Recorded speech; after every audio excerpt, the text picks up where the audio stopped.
Two, number two খুব সহজে নির্ণয় পদ্ধতি। সো এখানে আছে 16, এখানে হচ্ছে ব্র্যাকেট দিয়ে নিচ্ছি 16 পাওয়ার অফ বাই দিয়ে নিচ্ছি 1 পি, অর্থাৎ পিকে আমরা ধরবো x, alpha x. Right button press করলাম, আর একটা equal, alpha clock equal 64 bracket of 64 bracket, এখানে পাওয়ার আমরা দেখতে পাচ্ছি এখানে পি ও এখানে কিউ, সেম একইভাবে এখানে দুইটা সূচক, অর্থাৎ পি কিউ এর পরিবর্তে আমরা কত ধরবো 1 ধরে আমরা এখন কাজ করি।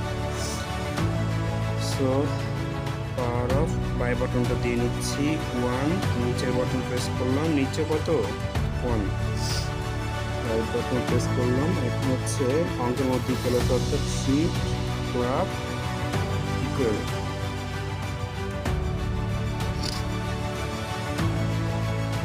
আসবে একটু সময় লাগবে। দেখতে পাচ্ছি আমরা এখানে আসছে 0.666 সামথিং এরকম কিছু আসছে, এই জন্য আমরা ক্যালকুলেটারে এখানে আমরা দেখতে পাচ্ছি উত্তরটা আছে বাই আকারে ক্যালকুলেটার আনতে চাইলে আমরা অ্যান্সার প্রেস করে ইকুয়াল প্রেস করব, কত আসছে 2/3, এখানে কত আসছে